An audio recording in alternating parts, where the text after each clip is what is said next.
9,30,00,000 mile দূরের সূর্যের তাপে কেউ হাত পাকার নিচে যায়, আবার কেউ সিলিং ফ্যানের নিচে যায়, আবার কেউ এসির নিচে গিয়ে আরাম নেই।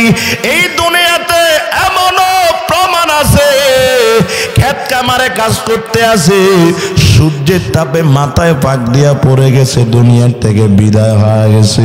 এরে বাজান, সূর্যটা দুনিয়াতে এত দূর থেকে তাপ দিলেও বান্দা সহ্য করতে পারে না। ওই জাহান্নামের আগুন জ্বলতে জ্বলতে চিল্লা চিল্লা ডাক দিবে, মালিক বাঁচাও বাঁচাও। ও মালিক, আমার জান্নাতে যাওয়ার দরকার নাই, জান্নাত দেওয়ার দরকার নাই, শুধু জাহান্নাম থেকে আমারে বের করে দেন। আল্লাহ পাক বলবেন, বান্দা আর কিছু চাইবা? বলবেন, না মালিক, এটাই শেষ চাওয়ার, কিছু চামু না। আল্লাহ পাক বলবেন, ও ফেরেশতা, বান্দার একটা ধাক্কা দিয়ে জান্নাত থেকে জাহান্নাম থেকে বের করে দাও। কলে রাবগ যারে মরদে হালে শো পেশে মরদে কামেলে পামালে শো জিন্দগি মাকো সুদে বারে বন্দেগি বন্দেগি কুন বন্দেগি কুন বন্দেগি জিন্দগি আ মদ বরায়ে বন্দেগি জিন্দগি বে বন্দেগি শর্মেন্দেগি। এ মুসলমান আমার বাবা, এ মুসলমান আমার ভাই, ছোট্ট সন্তান আস্তে আস্তে বড় হইতেছে, মা বাবার কাছে বড় মায়া লাগে, মায়া। বাজান 8 বছর 10 বছরের সন্তানের জন্য আব্বা বড় পাগল, মা বড় পাগল। হঠাৎ করে সন্তানের খানা বন্ধ হয়ে গেছে, খানা খায় না, স্বাস্থ্য দিন দিন অবনতি হইতেছে, উন্নতির দিকে নাই। মা কয়, সন্তানকে আপনি ডাক্তারের কাছে নিয়ে যান। ডাক্তারের কাছে নিয়ে গেল, ডাক্তার পরীক্ষা করলেন, কেন সন্তান খানা খায় না, কেন তার শারীরিক দুর্বল, তার শরীর দিন দিন কেন অবনতির দিকে, স্বাস্থ্য অবনতির দিকে কেন যায়। পরীক্ষা কয়েকটা দিলেন, রিপোর্ট বের হলেন, রিপোর্টটা নিয়ে ডাক্তারকে দেখাইল। ডাক্তার কয়, ও সন্তানের বাবা, শুনে নেন, আপনার সন্তানের পেটের ভিতরে টিউমার হয়েছে, টিউমার, যার কারণে সন্তান খানা খাইতে ভালো লাগে না। যদি টিউমারটা অপারেশন না করেন, কিছুদিনের ভিতরে মরে যাইতে পারে। বাজান, সন্তান যখন এই বিপদের ভিতরে, বাপ যখন শুনে, তখন বলে, ডাক্তার কি করব, আমার ছেলেকে বাঁচান। ডাক্তার কয়েকটা পথ খোলা আছে, অপারেশন করা লাগবে। আমি রাজি। না না, এমনি এমনি হবে না, 30,000 টাকা লাগবে। তাও রাজি। এমনি এমনি 30,000 টাকা দিলেও হবে না, অপারেশন থিয়েটারে ঢুকানোর সময় দস্তখত দেওয়া লাগবে, সন্তান মারা গেলে ডাক্তার দায়ী নয়। তাও রাজি। ঠিক নি? তাও রাজি। অবাজান বলেন না, সন্তান যে পেট যে কাটবে, এই সন্তানরা যে কষ্ট পাবে, আব্বাই কি জানে না? কথা কয় না, আব্বাই জানে। আব্বা টাকা দিয়া, দস্তখত দিয়া মারা গেলে ডাক্তার দায়ী না। এত রিস্ক নিয়ে সন্তানের পেট কাটার জন্য 30,000 টাকা দিয়া ডাক্তার হাতে অস্ত্রটা আব্বাই তুলে দিল। আব্বা ভালো করে জানে আমার সন্তান কষ্ট পাবে, পেটটা কাটলে কষ্ট পাবে। তারপরেও সন্তান কষ্ট পাক, তারপরেও তার টিউমারটা বের করুক, টিউমারটা কেটে ফেলুক। কি বুঝাইলো, ও সন্তান, আমি আব্বার উপর মনে কষ্ট নিবা না। যদি অল্প কয়েকদিন কষ্ট করে টিউমারটা যদি পেট থেকে বের করে, অল্প কয়েকদিন কষ্ট করে যদি সবর করে তুমি ওষুধ চালাইতে পারো, আল্লাহ তোমার 60, 70, 80, 90 বছর যে হায়াত দিবে, আরামে তুমি বসবাস করতে পারবা, যদি এমন হায়াত পাও। আর যদি তুমি অল্প সময়ের কষ্টটা সহ্য করতে না পেরে যদি অপারেশনের জন্য রাজি না হও, তাহলে তুমি অল্প কয়েকদিনের ভিতরে মরে যাওয়ার সম্ভাবনা আছে। আমি দুনিয়াতে কিছুদিন বাঁচানোর জন্য তোমার কষ্ট দিতেছি, বাজান, এমনে এমনে কষ্ট দিই না। আল্লাহ পাক বলেন, বান্দা শুনিয়া লও, আমি আল্লাহ তোমারে এমনে এমনে কষ্ট দিই না। শুনো গো বান্দা শুনো, এই দুনিয়ার জমিনটা অল্প কয়েকদিন থাকবা তুমি। অল্প কয়েকদিনের জন্য যদি তুমি কষ্ট করে ইবাদত করতে পারো, ও বান্দা অল্প কয়েকদিনের জীবনটা তুমি পাড়ি দিয়ে যখন আখিরাতে আসবা, আমি আল্লাহ রাব্বুল আলামিন তোমাকে আবাদুল আবাদ অনন্তকাল আমি আল্লাহর রহমতের চাদরে আরামে বসবাসের জায়গা করে দিব। জোরে বলেন সুবহানাল্লাহ। ও মুসলমান আমার বাবা ভাই বলেন তো, এবার ইবাদত কষ্ট করলে লাভ লস আল্লাহর না বান্দার? বান্দার। যদি কষ্ট করে ইবাদত করতে পারে বান্দার লাভ, যদি কষ্ট কারণে ইবাদত না করে বান্দার লস, বান্দার ক্ষতি। ও মুসলমান, দুনিয়ার জমিনে আল্লাহ পাঠাইছেন ইবাদত করার জন্য। কষ্টের ইবাদত রে বাজান, কষ্টের ইবাদত। তবে একটা কথা খেয়াল রাখেন, সবাই খেয়াল করে শুনেন কথাটা বাজান। এই কষ্টের ইবাদতের ভিতরে কেউ ডুব দিলে বড় কষ্ট পায়, আবার এই কষ্টের ইবাদতের ভিতরে কেউ ডুব দিলে বড় মজা পায়। কথা কয় না? কষ্টের ইবাদত, কষ্টের ইবাদত। তবে এই কষ্টের ভিতরে কেউ ডুব দিলে কষ্ট পায়। কষ্ট করে রমজানের রোজাটা রাখতে পারে না, রাখতে গেলে কষ্ট পায়। আবার একদল আছে যদি 30 বছর পর, 30 বছরের মধ্যে রোজা ভাঙে নাই, 30 বছর পরে কোন কারণে রোজাটা ভাঙলো, ঔষধ সেবন করা লাগে। ডাক্তার বলছে আপনাকে টাইম মতো ওষুধ সেবন করা লাগবে, না হয় বাঁচবেন না। রোজাটা ভাঙছে কিন্তু গোপনে গোপনে কান্না করে, গোপনে গোপনে কান্না করে। আজকে 30 বছর তো আমার কোনোদিন রোজা ভাঙে নাই, আমি তো কোনোদিন রোজা ভাঙি নাই। আজকে রোজাটা ভেঙে ফেলেছি, নিজেকে নিজে লজ্জিত মনে করে, নিজেকে নিজে অনেক ছোট মনে করে। বাজান, এরা কষ্টের ভিতরে ডুব দিলে বড় মজা পায়। কথা কোন ঠিক কিনা? কষ্টের ভিতরে মজা, কষ্টের ভিতরে মজা। ও বাজান, এই জন্য কষ্ট করে যদি ইবাদতটা চালা যাইতে পারি, 1 নাম্বার আল্লাহ পুরস্কার দান করবেন। 1 নাম্বার ইবাদতের ক্ষেত্রে যদি সবর করতে পারি, পুরস্কার কি? পুরস্কার কোরআন থেকে বুঝে নেন। আল্লাহ পাক রব্বুল আলামিন বলেন, ইন্নাল্লাযীনা আমানু ওয়া আমিলুস সালিহাত কানাত লাহুম জান্নাতুল ফিরদাউসি নুজুলা ওয়াসিকাল্লাযীনা ইত্তাকাউ রাব্বাহুম ইলাল জান্নাতি যুমারা। আল্লাহ পাক বলেন, বান্দা কষ্ট করে যদি ইবাদতটা করতে পারো, ঈমান আনার পর নেক আমল যদি কষ্ট করে ইবাদতটা নেক আমলটা করতে পারো, আমি আল্লাহ তাআলা তোমাকে আমার জান্নাতুল ফেরদাউস উপহার দিয়ে দিব। সুবহানাল্লাহ। ও মুসলমান, জান্নাতটা দেখছেন কোনদিন? কোন না? না না না, দেখি নাই। আল্লাহর পয়গম্বর বলেন, তোমরা জান্নাত কোনদিন চোখ দিয়ে দেখো নাই, কান দিয়ে শুনো নাই, দিল দিয়ে কল্পনাও করো নাই কেমন জান্নাত। তবে আমি পয়গম্বর তোমাদেরকে একটু অনুমান দিই জান্নাতটা কেমন রে বাবা। দুনিয়ার মানুষ দুনিয়ার ঘর বানায় ইট দিয়া, জান্নাতও বানাবেন আল্লাহ ইট দিয়া। দুনিয়ার ইট বানায় মাটি দিয়া, জান্নাতের ইটগুলা মাটির হবে না। একটা ইট হবে স্বর্ণের, আর একটা ইট হবে রূপার। জোরে কোন সুবহানাল্লাহ। একটা ইট 40 মণ ওজন। দুনিয়ার 2টা ইটের মাঝখানে বান্দা মুসল্লা দিয়া সিমেন্ট বালি দিয়া গাঁথুনি দেয়। আল্লাহ পাক 2টা স্বর্ণ আর রূপার ইটের মাঝখানে সিমেন্ট বালি দিয়া গাঁথুনি দিবেন না। আল্লাহর পয়গম্বর বলেন, 2টা ইটের মাঝখানে আল্লাহ গাঁথুনি দিবেন মিশক আম্বর দিয়া। সুবহানাল্লাহ। ও মুসলমান, আল্লাহর পয়গম্বর বলেন, একবার সর্বশেষ যে জান্নাতে যাবে, শুধু ঈমানটা আছে আর কিছু নাই, ওই জাহান্নামের আগুন জ্বলতে জ্বলতে চিল্লা চিল্লা ডাক দিবে, মালিক বাঁচাও বাঁচাও। ও মালিক, আমার জান্নাতে যাওয়ার দরকার নাই, জান্নাত দেওয়ার দরকার নাই, শুধু জাহান্নাম থেকে আমারে বের করে দেন।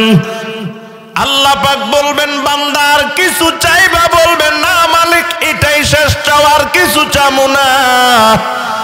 আল্লাহ পাক বলবেন ও ফেরেশতা বান্দার একটা ধাক্কা দিয়ে জান্নাত থেকে জাহান্নাম থেকে বের করে দাও।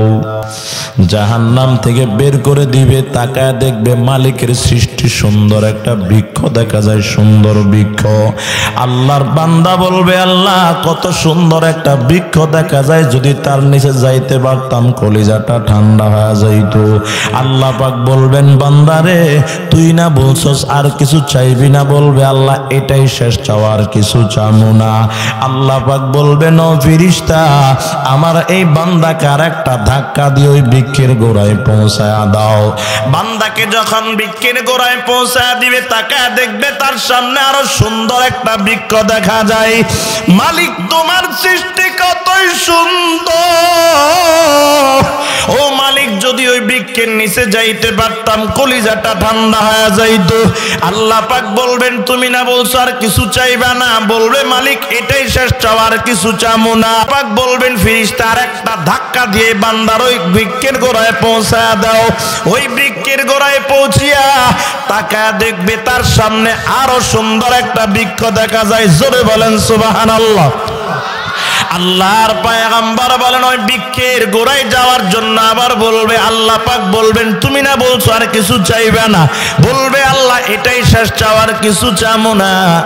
এরকম না চাইতে না চাইতে কিছুই সামুনা সামুনা সামুনা সামুনা বলতে বলতে এই বান্দা একবারে আল্লাহর জান্নাতের সামনে গিয়া হাজির হয়ে যাবে। মুসলমান জান্নাতের সামনে গিয়া দেখবে আল্লাহর জান্নাতটা দেখা যায়।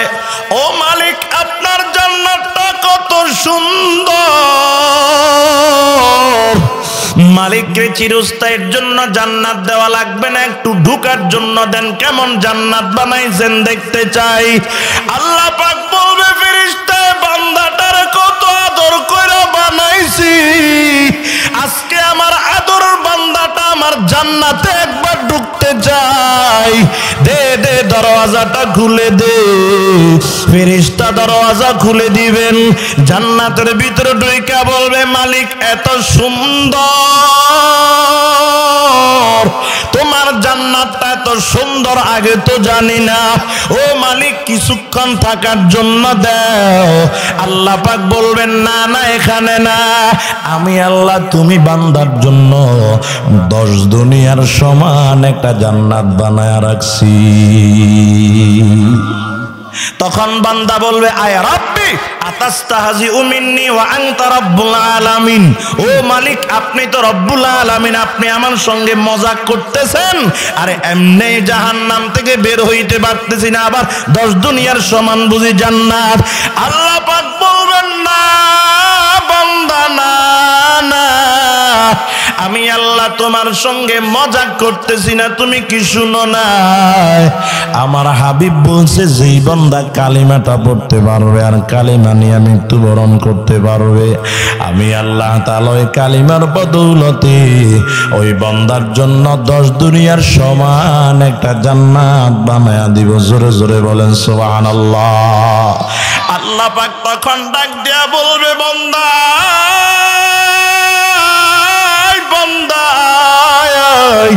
আমি আল্লাহ তোর জন্য জান্নাতটা বানায়া রাখছি। তখন বান্দা জান্নাতের ভিতরে দৌড় দিয়ে জান্নাতে ঢোকার চেষ্টা করবে। ও ভাই তাকায় দেখবে তার জন্য সুন্দর একটা মহল বানায়া রাখছে। একটা মহলে ঢুইকা দেখবে দামি দামি 70টা রুম বানায়া রাখছি। একটা রুমের ভিতরে ঢুইকা দেখবে দামি দামি 70টা খাট বিছায়া রাখছে।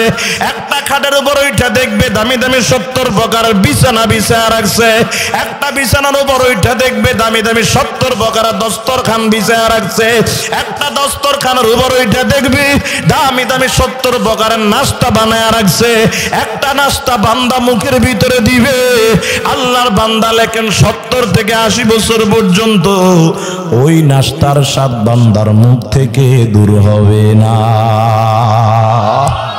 আল্লাহ আল্লাহ দম্বদম রেখে রে বগো ফাজকুরুনি হকে গো ইয়াদ ও আল্লাহ আল্লাহ মি কুনাদ শামসু কামার আল্লাহ আল্লাহ মি কুনাদ শাজার হাজার আল্লাহ আল্লাহ মি কুনাদ আরদু সামা আল্লাহ আল্লাহ মি কুনাদ জৌরে হাওয়া তো খোদা বন্দে यमीनी तो खुदा वंदे यसारी तो खुदा वंदे यमीनी तो खुदा वंदे यसारी तो खुदा वंदे अरादी तो खुदा वंदे समाई तो खुदा वंदे अरादी तो खुदा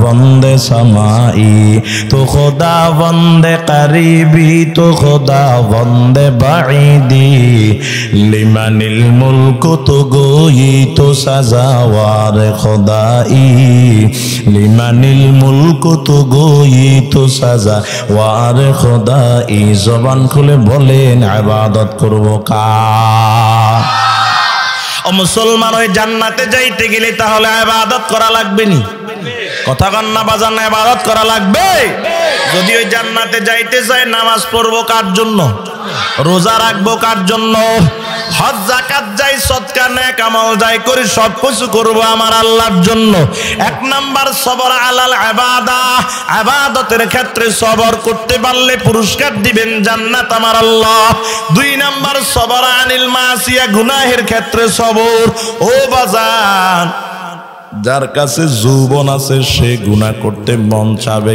এটাই স্বাভাবিক ঠিক নি যৌবন আছে তো গুনাহ করতে মন চাবে এটাই স্বাভাবিক তবে কেউ যৌবনের তাড়নায় গুনাহ করে ফেলবে আবার একদল আছে যৌবনের তাড়নায় গুনাহ করতে মন চাইবে কিন্তু গুনাহ করবে না গুনাহ থেকে সবর করবে ঠিক না কথা বল না যৌবন থাকলে গুনাহ করতে মন চাবেই স্বাভাবিক তবে কেউ যৌবনের তাড়নায় গুনাহ করে ফেলবে আবার কেউ যৌবনের তাড়নায় গুনাহ করতে মন চাইলেও গুনাহ করবে না গুনাহ থেকে সবর করবে আপনাদের এখানে এতগুলা মানুষ যদি কেউ যদি বলে যে আমাকে আল্লাহ পূর্ণাঙ্গ যৌবন দিয়েছে কিন্তু কোনো দিন আমার মনে গুনার কথা আসে নাই আপনি বুঝবেন এটা মানুষ না এটা একটা কলা গাছ কথা কয় না যৌবন থাকলে গুনাহ করতে মন চাবেই তবে কেউ গুনাহ করবে কেউ গুনাহ করবে না সবর করবে যে গুনাহ করবে তার জন্য পুরস্কার নাই আর যে গুনাহ করবে না সবর করবে তার জন্য পুরস্কার সুবহানাল্লাহ কে দিবেন বলেন না বাজান কে দিবেন মুসলমান কখন দিবেন কখন ইয়াউমা ইয়াফিরুল মারউ মিন আখি ওয়া উম্মিহি ওয়া আবি ওয়া সাহিবাতিহি ওয়া বানি ইয়াউমা তারাউনাহা তাযালু কুল্লু মুরদিআতিন আম্মা আরদাআত ওয়া তাযউ কুল্লু যাতি হামলিন হামলাহা ওয়া তারান নাসা সুকারা ওয়া মা হুম বিসুকারা ওয়ালাকিন্না আযাবাল্লাহি শাদীদ আল্লাহ পাক বলেন যেদিন ভাই ভাইকে চিনবে না রে বাবা যেই দিন মা তার সন্তানকে চিনবে না সন্তান তার মাকে চিনবে না যেই দিন একটা নেকির জন্য বাবা সন্তানের পিছে পিছে ঘুরবে যেই দিন মা একটা নেকির জন্য তার সন্তানের পিছে পিছে ঘুরবে মাকে সন্তান নেকি দিবে না বাবাকে সন্তান একটা নেকি দিবে না একটি নেকির লাইগা ঘুরবে কাল হাসরের মাঠেতে বাবা ঘুরবে ছেলের পিছে ছেলে বাবার আগেতে ছেলে বাবার আগেতে একটি নেকির লাইগা ঘুরবে কাল হাসরের মাঠেতে মায়ে ঘুরবে ছেলের পিছে ছেলে মায়ের আগেতে ছেলে মায়ের আগেতে। বাজান কেউ সেদিন কাউকে একটা নেকি দিবেন না। আল্লাহ পাক বলেন সেদিন দুধের সন্তানকে মা ভুলে যাবে। এই দুনিয়ার কোন সন্তানকে মা ভুলতে পারে না। দুধের সন্তান তো দূরের কথা, 20 বছরের যুবককে যদি কেউ মারতে যায় আর মা যদি দেখেই ফেলে, মাঝখানে গিয়া দেওয়ার হয়ে দাঁড়ায় যায়, মারলে তুই আমারে মার, আমার এই সন্তানটারে তুই মারিস না। কারণ এই সন্তানটারে মানুষ বানাইতে কত কষ্ট হয়েছে আমি মা জানি। এই সন্তানের জন্য আমি মা ঠিক মতো ঘুমাইতে পারি নাই। আমার পেটে থাকা অবস্থায় এই সন্তান কতদিন আমার লাথি মাইরা আমার হাসির ভিতরে কান্না নিয়ে আসছিল। আমার মা আমার আপনার জন্য কত কষ্ট করছে রে বাবা। ওই গভীর রাত্রে আমার বাবা ঘুমায়, আমার দাদা দাদি নানা নানি সবাই ঘরের ঘুমায়। গভীর রাত আমার মা বসে বসে কান্না করে। বাবা জিজ্ঞাসা করে কান্না কেন করো? বলে বুঝাইতে পারবো না।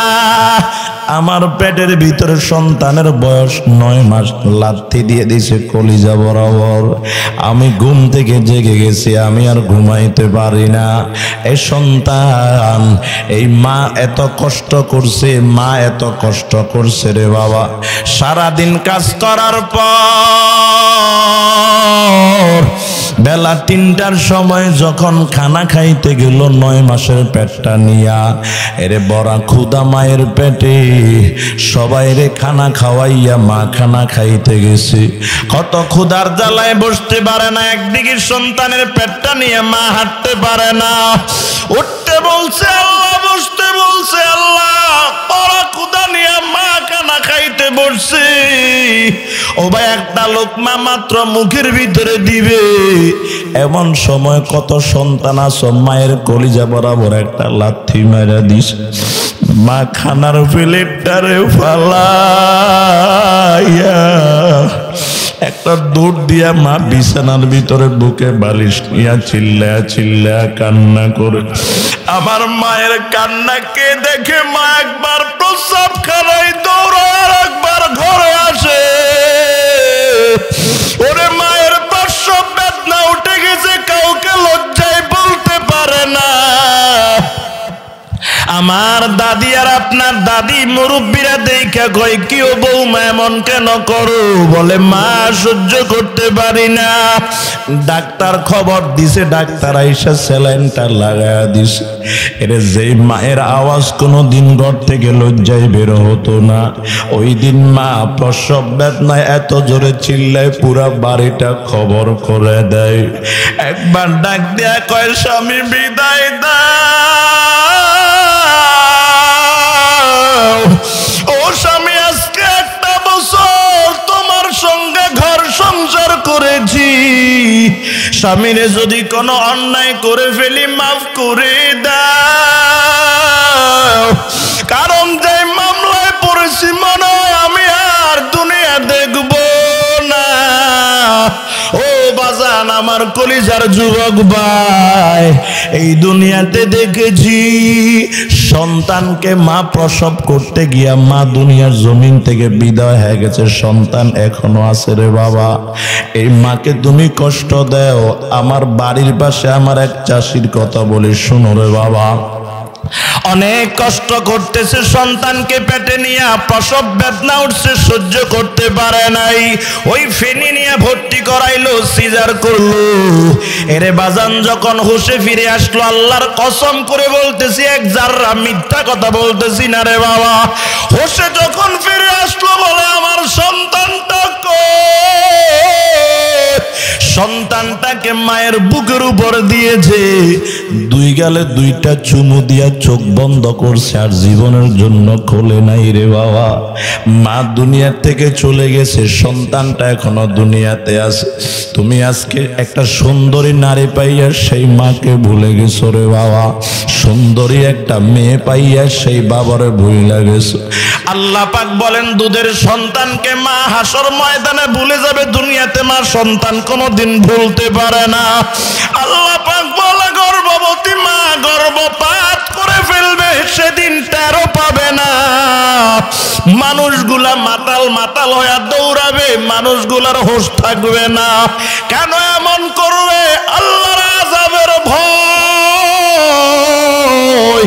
আল্লাহর পয়গম্বর বলেন ওই কঠিন মুহূর্তে আল্লাহ পাক বলবেন 9,30,00,000 মাইল দূরের সূর্য আজকে বান্দার মাথার 1 বিঘা উপরে চলে আসো, 9,30,00,000 মাইল দূরে থাকবা না। এই দুনিয়াতে 9,30,00,000 মাইল দূর থেকে সূর্য তাপ দিলে আমরা সহ্য করতে পারি না রে বাবা। সূর্যটা দুনিয়াতে নকল তাপ দেয়, আসল তাপ দেয় না। তাও 9,30,00,000 মাইল দূরে, ওই 9,30,00,000 মাইল দূরের সূর্যের তাপে কেউ হাত পাকার নিচে যায়, আবার কেউ সিলিং ফ্যানের নিচে যায়, আবার কেউ এসির নিচে গিয়ে আরাম নেই। এই দুনিয়াতে এমনও প্রমাণ আছে ক্ষেত কামারে কাজ করতে আছে, সূর্যের তাপে মাথায় পাক দিয়া পড়ে গেছে, দুনিয়ার থেকে বিদায় হয়ে গেছে। এরে বাজান, সূর্যটা দুনিয়াতে এত দূর থেকে তাপ দিলেও বান্দা সহ্য করতে পারে না। আল্লাহ পাক সেদিন বলবে বান্দার মাথার 1 বিঘা উপরে চলে আসো। ওই দিন সূর্য বান্দার মাথার 1 বিঘা উপরে আইসা বান্দার মাথার উপর আসল তাপ দিবেন, আসল তাপ। আল্লাহর পয়গম্বর বলেন সূর্যের তাপে মানুষের মাথার মগজগুলা টাস টাস করে ছুটে যাবে, মোমের মতো গলে গলে নাকের ছিদ্র আর কানের ছিদ্র দিয়ে বেয়ে বেয়ে পড়তে শুরু করবে। ওই দিন কারো কারো ঘাম হবে হাঁটু পর্যন্ত, কারো কারো ঘাম হবে সিনা পর্যন্ত, কারো কপাল পর্যন্ত, কেউ কেউ ঘামের ভিতরে বাসবে। আল্লাহ পাক ওই দিন ডাক দিয়া বলবে ও যুবকের দল আয়, যারা দুনিয়ার জমিনে গুনাহ সামনে আসছে, গুনাহ করো নাই। আজকে সাবাতুন ইউযিল্লুহুমুল্লাহু ফি যিল্লিহি, পয়গম্বর বলেন সাবাতুন ইউযিল্লুহুমুল্লাহু ফি যিল্লিহি, সাবাতুন ইউযিল্লুহুমুল্লাহু ফি যিল্লিহি ইয়াউমা লা যিল্লা ইল্লা যিল্লু, যেদিন কোনো ছায়া থাকবে না, কোনো মাথার উপর ছায়া থাকবে না। ওই দিন আল্লাহ পাক রব্বুল আলামিন গুনাহ থেকে বাঁচনেওয়ালা, সবর করনেওয়ালা যুবকদেরকে ডেকে ডেকে আল্লাহর আরশের নিচে ছায়া দান করবেন। জোরে বলেন সুবহানাল্লাহ। এজন্য পয়গম্বর বলেন সাবাতুন ইউযিল্লুহুমুল্লাহু ফি যিল্লিহি ইয়াউমা লা যিল্লা ইল্লা যিল্লু, যেদিন কোনো মানুষের মাথার উপর ছায়া থাকবে না, ওই দিন আল্লাহ মানুষদেরকে ডেকে ডেকে আরশের নিচে কয়েক প্রকারের মানুষকে ছায়া দিবেন, 7 প্রকারের মানুষকে ছায়া দান করবেন। তার ভিতরে এক প্রকার হলো ওয়ারাজুলুন দাআতহু যাতু মানসিবিন ওয়া জামালিন ফাকালা ইন্নী আখাফুল্লাহ। দুনিয়াতে কোন উচ্চ বংশীয় সুন্দরী নারী ডাক দিছে আয় আমার যৌবনটা মিটায়া দেয়। যুবক বলছে ইন্নী আখাফুল্লাহ, আমি আমার মালিককে ভয় করি, পারুম না। আল্লাহ তাআলা ওই যুবককে হাসর ময়দানে আল্লাহর আরশের নিচে ছায়া দিয়া ধন্য করবেন। জবান খুলে বলি সুবহানাল্লাহ। মুসলমান, 2 নাম্বার সবর আনিল মাসিয়া, গুনাহের ক্ষেত্রে সবর। 3 নাম্বার সবর আলাল মুসিবা, কথা শেষ খেয়াল করেন। 3 নাম্বার সবর আলাল মুসিবা, মুসিবতের ক্ষেত্রে সবর। মুসিবত আসেনি, আসে না, শুধু আপনাদের উপর আসে না। না বাজান, কি ইমাম, কি মুক্তাদি, কি বক্তা, কি শ্রোতা, কি পীর, কি মুরিদ, কি নবী, কি উম্মত, সবার উপর আল্লাহ বলা মুসিবত দেন কেন? আল্লাহ পাক বলা মুসিবত দিয়ে দেখেন বান্দার ধৈর্যের শক্তি কেমন। কথা কয় না, আল্লাহ একটু পরীক্ষা করেন, দেখে বান্দার ধৈর্যের শক্তি কেমন। যার ধৈর্যের শক্তি যত বেশি, আল্লাহ তারে তত বড় দামি বানায়া দেন। সুবহানাল্লাহ বলতেন না? মুসিবত আসবে, অন্য দেখে হাসবে, আপনি চুপ থাকবেন, আপনার মর্যাদা বাড়তেছে। কথা বুঝেন নাই? আপনার উপর মুসিবত আসছে, অন্য দেখে হাসতেছে, কিন্তু আপনি হাসার জবাব দিতে পারেন, ওই ক্ষমতা আছে, দেন নাই, চুপ রয়েছেন, তার মানে আপনার মর্যাদা বাড়তেছে। বুঝেন নাই? দুনিয়ার মানুষের কাছে না, কার কাছে? আরো জোরে কন। আল্লাহর কাছে যদি মর্যাদা বাড়ে, দুনিয়ার মানুষ আমার না গুনলেও কিছু আসে যায়। কথা কয় না রে বাবা? আসে যায় কিছু? না না, আমার ভালো খারাপ যদি উপর থেকে ফয়সালা যেটাই হয় ওটাই আমার আসল। উপরে যদি কয় তোমার অবস্থা খারাপ, দুনিয়ার সব মানুষ আমার ফুলের মালা দিলেও লাভ নাই। কথা কয় না? উপরে যদি বলে ভালো, দুনিয়ার সব মানুষ যদি আমার গলায় জুতার মালাও লাগায়, অসুবিধা নাই। কথা বুঝাইতে পারে? অসুবিধা নাই, কারণ ভালো খারাপ ফয়সালা করবেন কি? না দুনিয়ার কেউ? না না, মুসিবত আসবে, যদি মজবুত করে ধৈর্য ধারণ করতে পারেন, সম্মান বাড়াবেন কি? মোহাব্বতে বলেন আল্লাহর নামটা কে?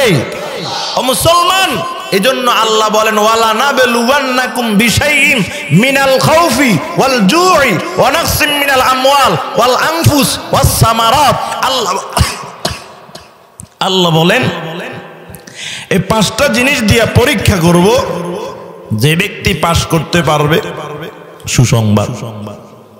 সুবহানাল্লাহ কয় না?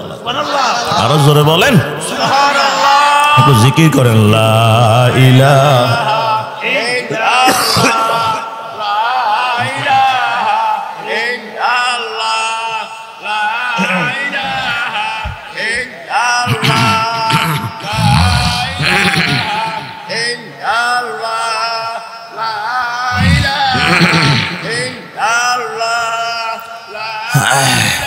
আপনারা কষ্ট পান?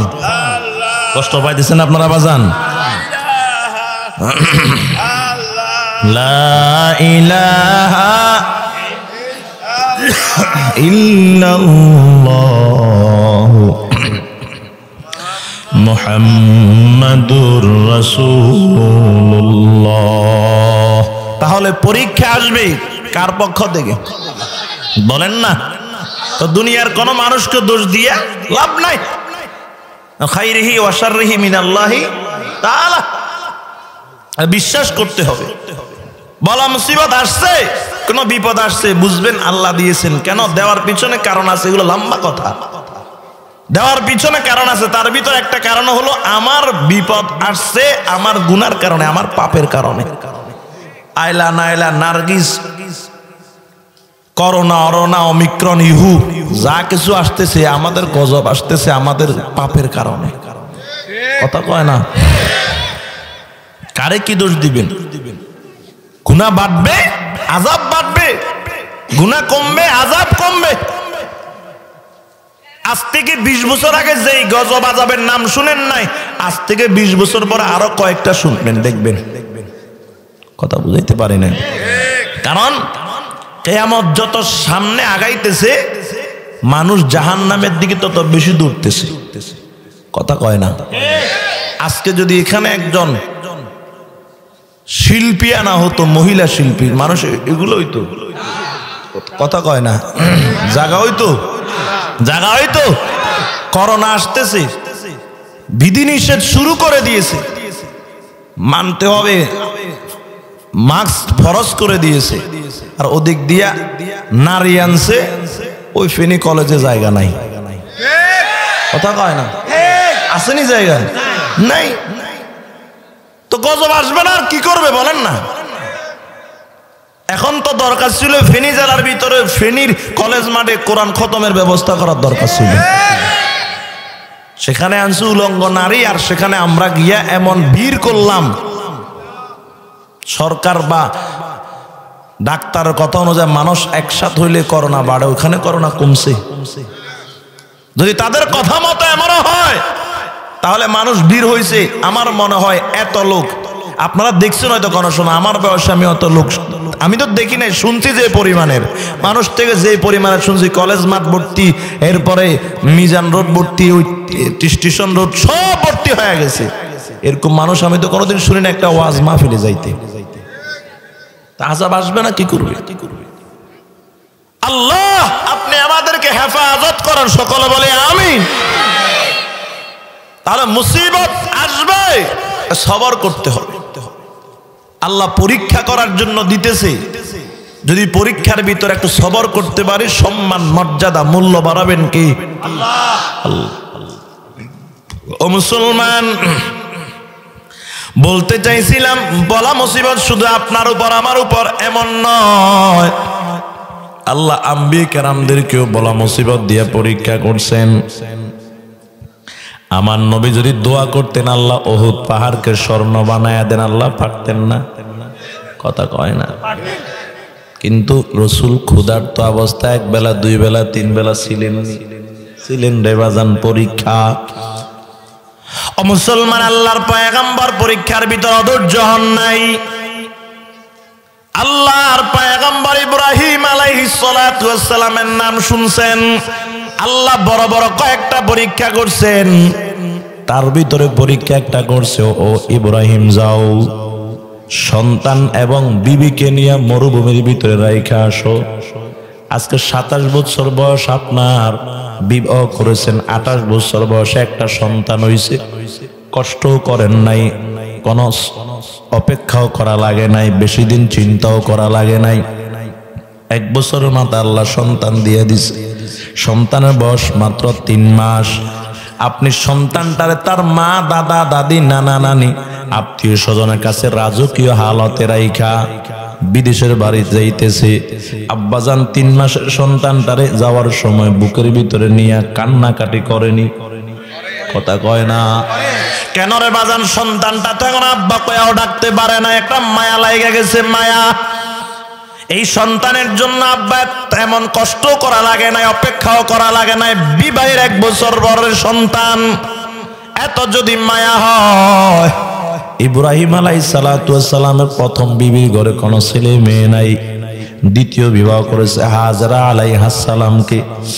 80 থেকে 82 বছর বয়সে আল্লাহ একটা সন্তান দান করছেন, নাম হলো ইসমাইল। আল্লাহ এই সন্তানটারে কয় ওই মরুভূমিতে রাইখা আসার জন্য, যেখানে কোনো মানুষ নাই, বাড়ি নাই, ঘর নাই, খানা নাই, পানি নাই, কিছু নাই রে বাবা। এবার বলেন না, এই সন্তানটার জন্য আব্বার মায়া আমাদের থেকে কম লাগবে না বেশি লাগবে? বেশি লাগবে। কিন্তু পরীক্ষাটা কার? আল্লাহর। ওই বিবিকে হাতে ধরে সন্তানটার বুকের ভিতরে নিয়ে রওনা হয়ে গেছে রে বাবা। বর্তমান খানায় কাবার কিনারায় রাইখা চলে আসতেছে, সামান্য শুকনা খানার সামান্য পানি দিয়ে চলে আসতেছে। বিবি হাতটা ধরছে, পানের সামনে কই যান? এখানে কার কাছে রাইখা যান? কোনো বিপদে পড়লে কে আমাদেরকে বাঁচাবে? কোনো মানুষ নাই, বাড়ি নাই, ঘর নাই, মরুভূমি আর মরুভূমি, পাহাড় আর পাহাড়। ও প্রাণের স্বামী, বলা মুসিবত যদি আসে কে আমাদেরকে দেখবি?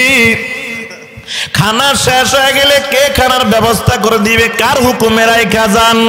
ইব্রাহিম আলাইহিস সালাম বলে, প্রাণের বিবি আমি আমার ব্যক্তিগত মতে রাইখা যাই না, আল্লাহ হুকুম করছে এই জন্য রাইখা যায়। একজন নারী কি জবাব দেয় শুনেন।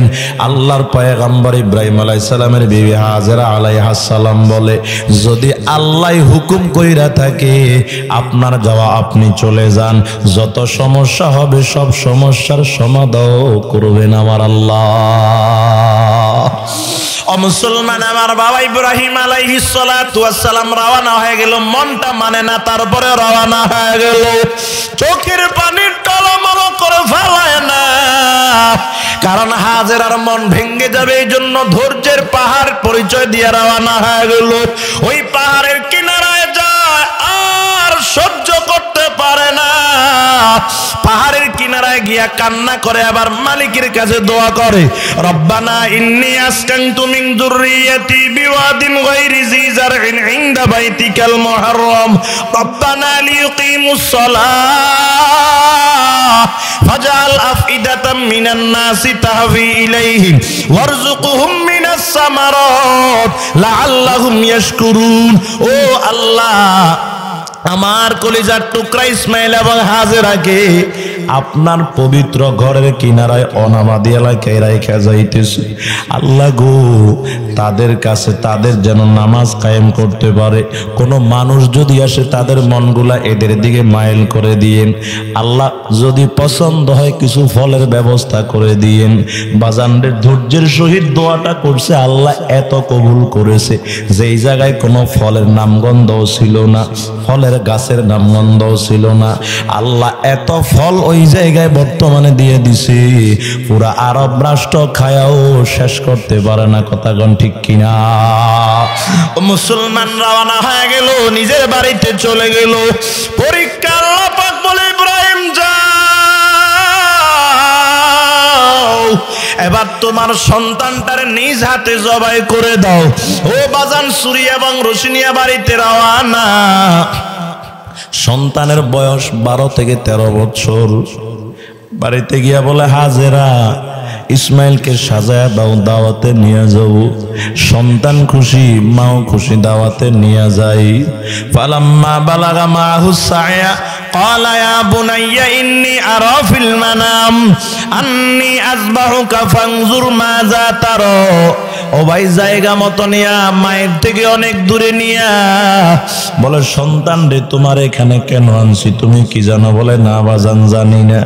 আমি স্বপ্ন দেখেছি তোমার জবাই করার জন্য আল্লাহ হুকুম করেছে, তোমার মতামতটা জানতে চাই। বলে, ইয়া আবাতি ফাআল মা তুমার। আব্বাজান, আপনার মনে যা চায় আপনি তা করেন, তবে আপনি আমার ধৈর্যশীলদের ভিতরে একজন পাবেন, অধৈর্যশীল পাবেন না। আব্বাজান বলে, সন্তান তাহলে শুয়ে যাও। সন্তান ডাক দিয়ে কয়, আব্বাজান শুয়ে যাব, কোনো আফসোস নাই, তবে একটা দুঃখ আমার মনে রয়ে গেল রে বাবা। আমার জবাইয়ের কথাটা যদি একবার বাড়িতে বলে আসতেন, আমি আমার দুঃখিনী মাকে শেষ বিদায়ের সালামটা জানায় আসতে পারতাম রে বাবা। এ বাবা, আপনি তো জানেন না আমার মা আমার নিয়ে কত কষ্ট করছে রে বাবা। সামান্য শুকনা খানার সামান্য পানি দিয়ে আপনি চলে গেছিলেন। আমার মায়ের খানা শেষ, মায়ের স্তনগুলা শুকায় গেছে, এক ফোঁটা দুধ আমি পাই নাই।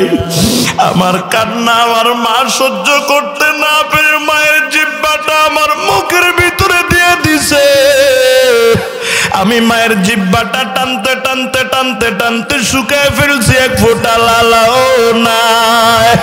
আমার মা আমার কান্না সহ্য করতে না পেরে একবার সাফার দিকে দৌড়ায়, আর একবার মারওয়ার দিকে দৌড়ায়, আর বলে, মালিক আমার সন্তানকে আমার সামনে না মারা যাবে না মালিক। ও মালিক, আমার সন্তানের খানার ব্যবস্থা করে দেন।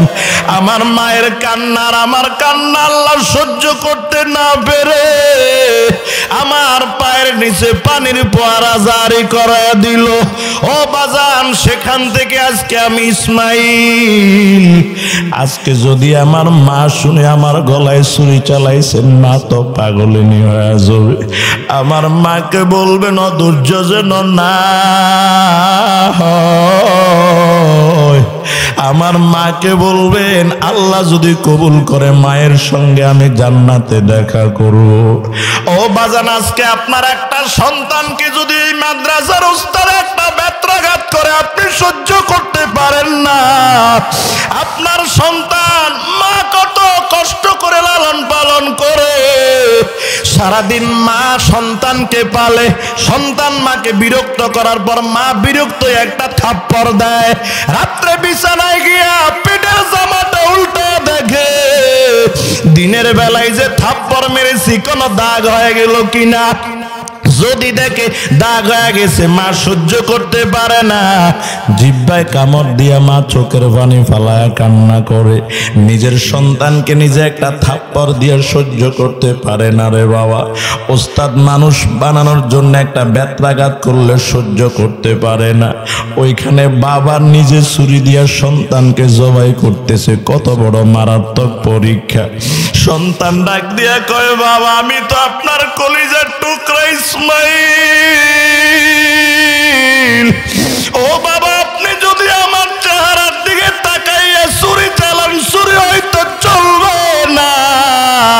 কারণ আমার চেহারার দিকে তাকাইলে হয়তো একটা মায়া লাগে যাইতে পারে। ও বাজান, আমার চেহারাটা একটা রুমাল দিয়ে ঢেকে নে। ছুরি চালানোর সময় কষ্ট পায় হাত পা নাড়াইলে আপনার শরীরের সাথে লাগলে বড় বেয়াদবি হয়ে যাবে। আমার হাত পা গুলা রশি দিয়ে বেঁধে নেন। আব্বা সন্তানের রশি দিয়ে হাত পা বেঁধে নেন, মুখটা রুমাল দিয়ে ঢেকে দে, ছুরিটা চালায়। আল্লাহ পাক বলে ছুরি থাম, আমি ইসমাইলকে জবাই করতে চাই না। আমি তো ইসমাইলকে ইব্রাহিমকে পরীক্ষা করতে চাইছি। ও ছুরি আর চলবি না। ফেরেশতা তাকা দেখ, আমার ইব্রাহিম ইসমাইল পরীক্ষা দিতে গিয়া কি করে রে। ফেরেশতা তাকা দেখ, আমি আল্লাহ খুশি হয়ে গেলাম। আমার ইসমাইলের জায়গায় একটা জান্নাতি জন্তু শোয়া দাও।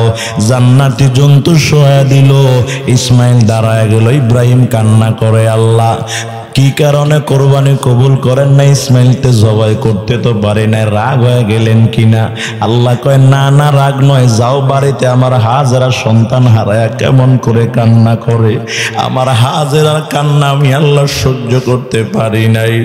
আমি যে জান্নাতি যে জন্তুটা দিলাম আমার হাজেরার জন্য, ওই জন্তুটা আমার পক্ষ থেকে হাদিয়া নিয়ে বাড়িতে চলে যাও। জোরে বলেন সুবহানাল্লাহ। ও মুসলমান বাবা, এই জন্য মুসিবত আসবে। মুসিবত আসলে তখন ধৈর্য ধারণ করব। যদি ধৈর্য ধারণ করতে পারি, 3 নাম্বার পুরস্কার কথা শেষ। আল্লাহ পাক বলেন, ইন্নামা ইউয়াফাস সাবিরুনা আজরাহুম বিগাইরি হিসাব। আল্লাহ পাক বলেন, যদি মুসিবতের সময় ধৈর্য ধারণ করতে পারো, আমি আল্লাহ কোনো হিসাব নিব না, বিনা হিসাবে পার করে দিব। সুবহানাল্লাহ পড়েন। এই জন্য মালিকের কাছে চাইতে গেলে মাধ্যম লাগবে কয়টা বাজান? 2টা। 1 নাম্বার সবর, 2 নাম্বার নামাজ। সবর এবং নামাজকে মাধ্যম বানাইয়া যদি আল্লাহর কাছে চাইতে পারি, আপনাদের ধারণা কি আল্লাহ দিবেন? তো দিবেন না। তাহলে যদি আজকে থেকে মুসিবত আসে, ও আমার যুবক ভাই, ও আমার বাবা, যদি মুসিবত আসে, 1 নাম্বার চেঁচামেচি নাই, চেঁচামেচি নাই, চিল্লে চিল্লি নাই। 1 নাম্বার ধৈর্য ধরবেন। 2 নাম্বার মসজিদে গিয়া 2 রাকাত সালাতুল হাজাত পড়বেন। ও বাজান, যদি পড়তে পারেন, আমি আমার দিল থেকে কথাটা বলতে পারি, যদি ইয়াকিনের সহিত পড়তে পারেন, একদিন আগে হোক পরে হোক সাহায্য আসতেই থাকবে ইনশাআল্লাহ। কথা কোন ঠিক নেই? এজন্য শয়তানের ওয়াসওয়াসায় এতদিন নামাজটা পড়তে পারি নাই। যৌবনকাল মনে করতেছি বৃদ্ধ হলে নামাজ পড়বো, 1 সেকেন্ডের গ্যারান্টি আছে। কথা কন না বাজান? যুবক ভাই, তাহলে যেহেতু নিঃশ্বাসের নাই বিশ্বাস, এজন্য আজকে থেকে আর নামাজটা বাদ দিব না। রাজি আছি তো? রাজি আছি তো ইনশাআল্লাহ? কারা কারা পারবেন 2টা হাত আল্লাহরে দেখায়া দেন। নারায়ে তাকবীর, নারায়ে তাকবীর। হাতগুলো আল্লাহরে দেখান। আল্লাহ, আমার দায়িত্ব শেষ। আল্লাহ, আপনার কুদরতি হাতে সুপর্দ করলাম রে মালিক। আমার সব বাবাদেরকে, ভাইদেরকে 5 ওয়াক্ত নামাজ বা জামাত আদায় করার তৌফিক দান করেন। সকলে বলে আমিন।